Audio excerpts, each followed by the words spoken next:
She texted, "I only agreed to marry you because my rich ex wouldn't commit. I'm moving back." I didn't reply. Instead, I forwarded her text to his wife and filed the fraudulent marriage contract. She lost her ex, her lawsuit, and her best Reddit story. Caleb, was 32 years old. I had been with my fiancée, Miranda, 31, for exactly 4 years. I was a cybersecurity analyst working in Dallas, Texas. My salary was a stable $110,000 a year. Miranda described herself as a social media consultant. Her income was highly volatile, averaging around $75,000 annually. Our combined income was a solid $185,000. We lived in a fashionable, but ultimately rented, uptown loft apartment. Our life was completely centered around Miranda's desperate networking events. We went to various expensive cocktail lounges almost weekly.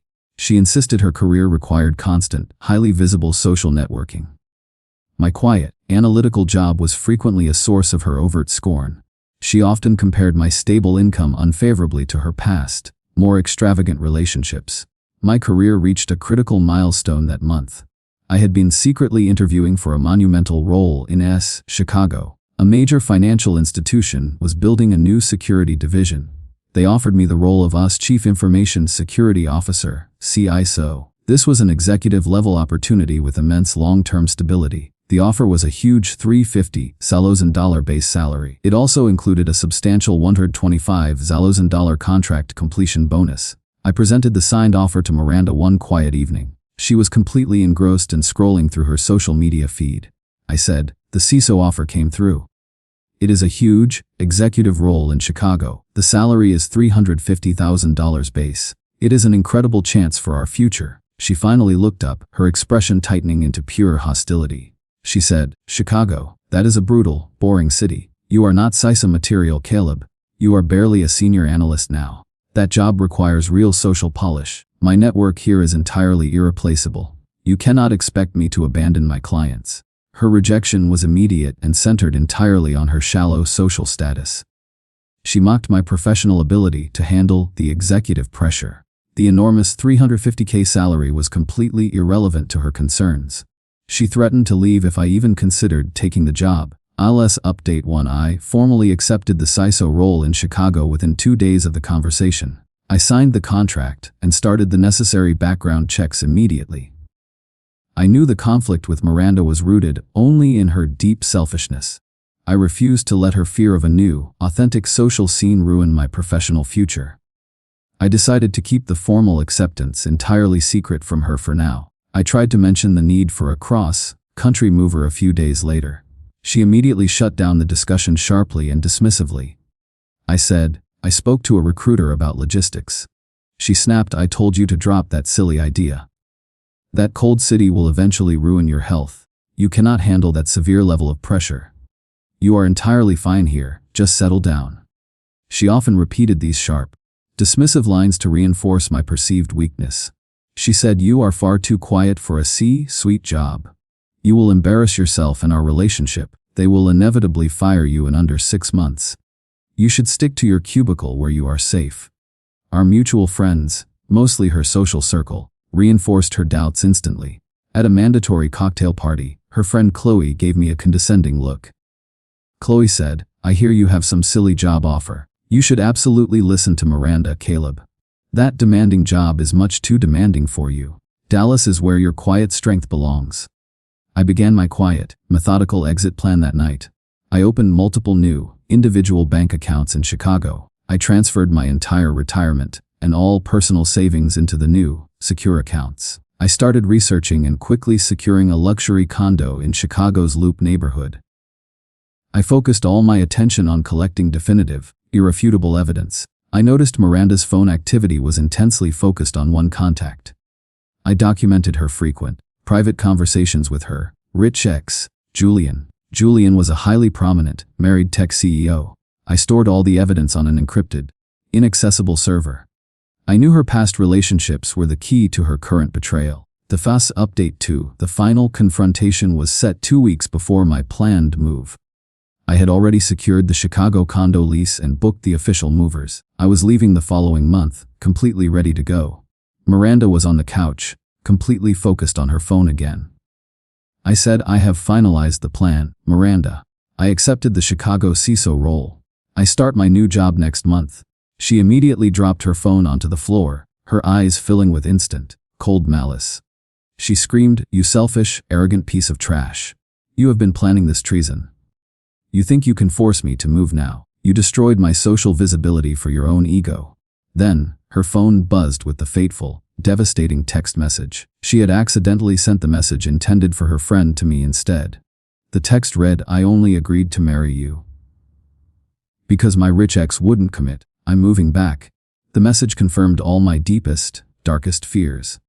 I forwarded the message immediately before responding to her accusation. I sent the incriminating message to 2 contacts: Julian, the wealthy ex-boyfriend, and as Lisa, Julian's powerful, influential wife. I said, "I saw your accidental text message, Miranda. It clearly stated you only married me for security. You are moving back to California to chase Julian." I forwarded that exact text to Julian and his wife, Lisa. She stood up instantly, her face turning completely white with extreme shock and rage. She yelled, "You are a dead man, Caleb. You just ruined my future with Julian. You are completely insane, a paranoid lunatic." She tried to regain control of the situation, issuing the expected, final threat. She declared, "You will call Lisa right now and fully retract the text. You will cancel your move and stay in Dallas. If you leave this house, I will sue you for everything. You choose me in your home, or utter ruin." I felt a cold, calm certainty wash over my entire body. The choice was not even a choice anymore. I said, "I choose the financial security of $350K. I choose my professional integrity. I filed for divorce this morning, Miranda. The accidental text is already official evidence." She collapsed onto the couch, screaming an incoherent denial into the cushions. I watched her, completely unmoved by her tears or her panic. The retribution was delivered swiftly and with precise accuracy. U.S. Update 3. The fallout over the next 2 weeks was a sheer maelstrom of legal and emotional chaos. Miranda was a complete wreck of a person. She found out that Lisa had immediately hired a specialized private investigator.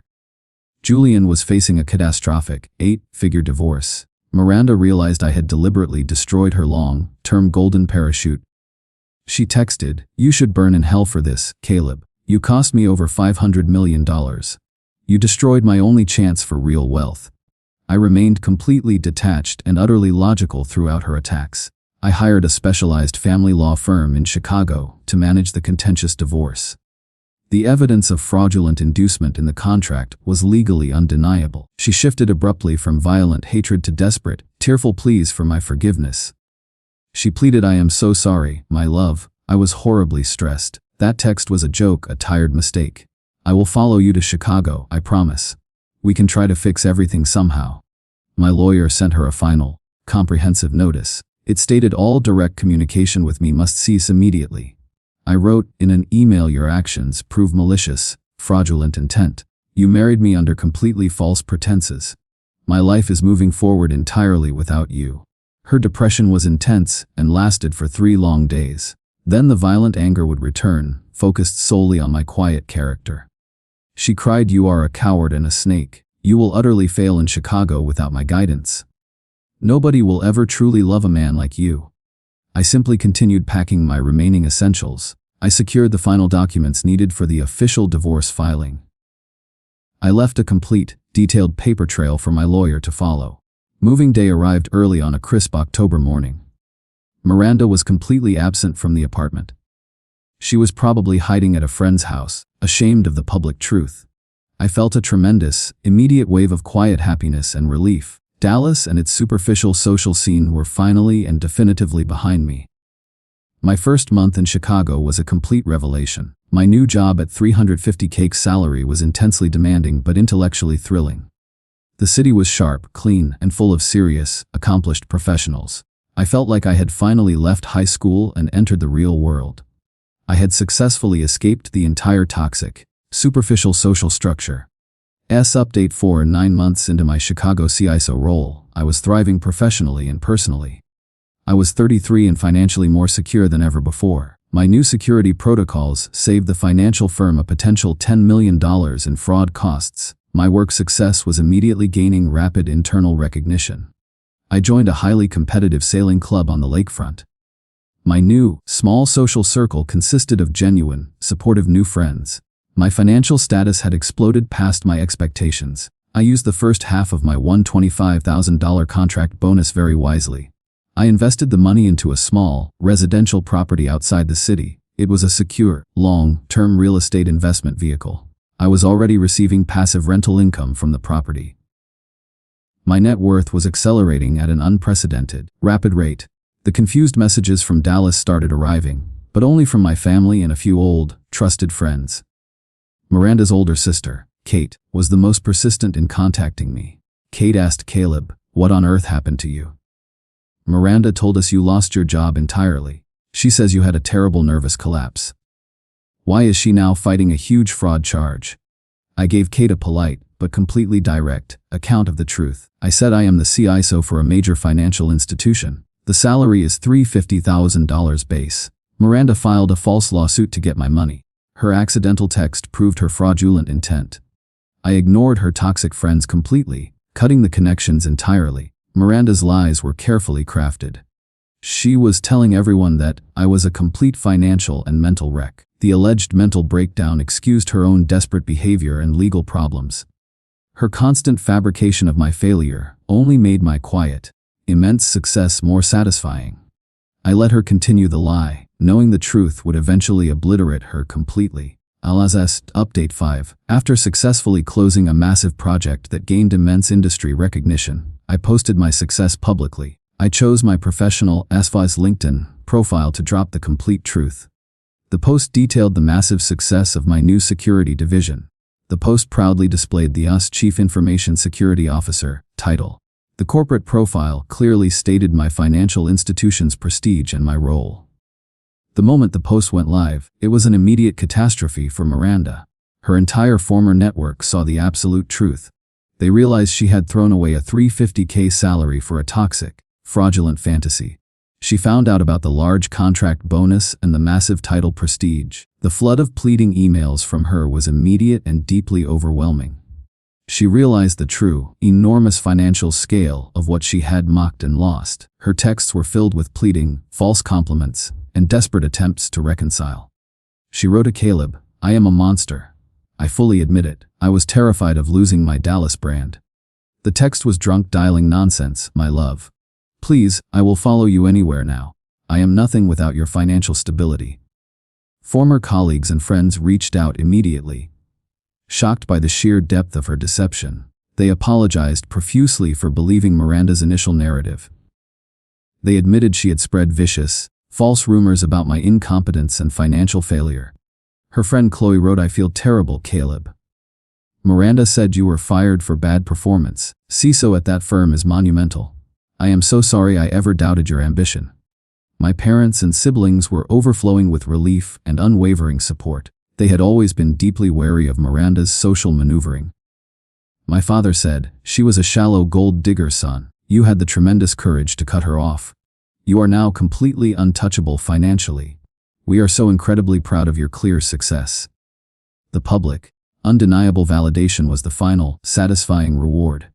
Miranda's bitter attempts to smear me as a total failure had backfired utterly. She was now left with nothing but regret and the crushing consequences of her own fraudulent actions. Update 6. 1 year and 3 months after the move, Miranda showed up in Chicago. She was waiting outside my Loop office building on a freezing Friday afternoon. She looked visibly older, tired, and deeply defeated. She was wearing a cheap, synthetic coat, a noticeable departure from her usual designer attire. She was holding a large, hopeful bouquet of quickly dying roses. She immediately crossed the street, trying to force an encounter and closeness. She said, "Caleb, I took a flight here just to see you. I know I ruined everything, I fully admit it. I have completely changed my heart, I promise. I want to start a completely fresh life with you." I did not move, keeping my body language closed off and distant. My expression was impassive and completely cold. I said, "You are currently violating a legal non-contact order. My lawyer will be notified immediately of this. You need to leave the state of Illinois right now." She insisted she was a new, humble, and deeply remorseful person now. She pleaded, "I hit rock bottom after I lost my apartment. I see what a truly wonderful man I had. I am willing to follow all your rules now. I will dedicate my life to your happiness.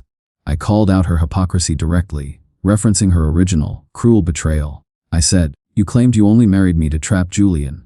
You said my 350K salary was completely beneath you.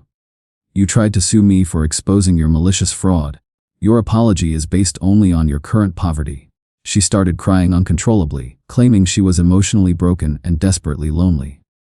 She insisted, "I truly love you, Caleb. I made a terrible mistake out of pure fear. I want my stable life with you back." I delivered the final, clear, and cold rejection. I knew exactly why she was standing there, defeated. I explained, "You only changed because your circumstances crashed. You regret losing the CISO salary, not me. My life is built on respect and honesty now. You are not welcome in my city, Miranda." I walked straight past her, never looking back even once. I watched her from the lobby windows. She stood there, completely defeated, holding the dead flowers. I felt the final, necessary emotional cut complete itself. Update 7, Miranda launched a final, reckless, and highly toxic legal battle. She hired a new, low-tier, aggressive lawyer. The lawyer sent aggressive letters claiming shared intellectual property rights to my work. She alleged I used her social media marketing ideas for my security division. She also demanded a massive settlement for reputational damage and emotional distress. My lawyer laughed off the claims completely and without hesitation. My security work involved complex algorithms, not social media campaigns. Her claims were instantly ruled as frivolous and entirely baseless. The judge dismissed the entire motion immediately and completely. My lawyer stated, "She is completely out of legal options. Caleb, we are now moving to recoup all attorney fees from her. She needs to accept the finality of this failure." With the legal avenues closed, she returned to social media warfare. She launched a venomous, delusional campaign on obscure internet forums. She posted long, rambling rants about an ex-fiancé. She claimed I was secretly an international spy who used her as a social cover. The campaign failed instantly and hilariously. My former friend, Thomas, saw the bizarre posts and publicly mocked them. He was now close friends with Julian's ex-wife, Lisa. Lisa, who was now successfully divorced and highly influential, posted a public warning. Lisa wrote, "This woman is a proven, dangerous fraudster. She is desperately trying to rewrite history again. Do not believe her bizarre, paranoid stories. She is manipulative and clearly mentally unstable." Lisa's public denouncement was the absolute nail in the coffin. Miranda's last few social media allies immediately abandoned her. They publicly denounced her campaign as delusional and slanderous. The campaign resulted in her total professional and social exclusion. Her attempts to inflict damage only deepened her isolation and shame. As update 8. 2 years after leaving Dallas, my life was truly thriving on every level. I was 34 and a highly regarded professional executive. My salary had been internally raised to $420,000 base. I had purchased a beautiful, historic brownstone in a desirable Chicago suburb. My financial security was no longer a goal, it was a permanent reality. I was in a profoundly stable and loving relationship with Amelia. She was a brilliant data scientist who loved my quiet competence. Our relationship was built on mutual respect, shared intellectual curiosity, and calm partnership. We were building a genuine, honest life together. I received a final, sober text message from Miranda on an old, forgotten messaging app. It was her final admission of regret. She wrote, "I am working 2 low-paying, hourly jobs. I have no friends and no real future now. I was a cruel, stupid fool to you, Caleb. I wish I had chosen your stability over Julian." The message contained a small, painful kernel of truth. It was a final, undeniable acknowledgement of her massive mistake. I felt no anger, only a detached pity for her self-inflicted fate. I replied with a brief, unemotional response for final closure. I texted, "I accept your apology, Miranda. I am happy and moving on with my life." That was the last message. The long chapter was entirely closed. I focused my full attention on the future with Amelia. The feeling of absolute peace was the greatest, sweetest revenge of all. Final update. 3 years after the divorce was finalized, I was promoted again. I was attending a large financial conference in Miami. I was introduced to a major venture capitalist, Julian's former business partner, Mr. Harris. He knew the whole sordid story intimately. He spoke to me privately during the reception dinner. Mr. Harris said, "Caleb, I followed the whole sordid affair closely. Miranda's father, Robert, is a family friend of mine. He is completely ashamed of her destructive behavior. He told me he feels he raised her to be entirely selfish. He wanted me to pass on his most sincere apology. He confirmed Miranda was now fully estranged and isolated. Her life was completely defined by the harsh consequences of her own choices. Her entire family, whose approval she desperately craved, now openly condemned her actions.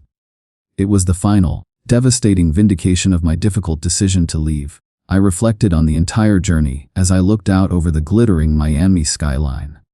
Miranda's accidental text message was a necessary gift. It immediately exposed the marriage fraud and gave me the legal leverage I desperately needed.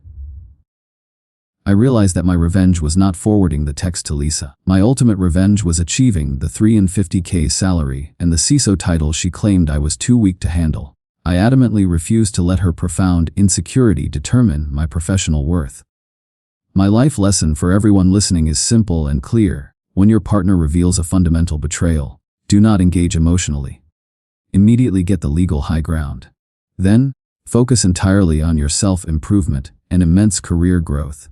The most powerful revenge is building a life that is completely successful, honest, and forever closed off to their toxic, destructive influence. I am Caleb, I am 35, and I am a senior vice president. I am happy, financially sovereign, and building a beautiful future with Amelia. My life is now profoundly calm and completely fulfilled.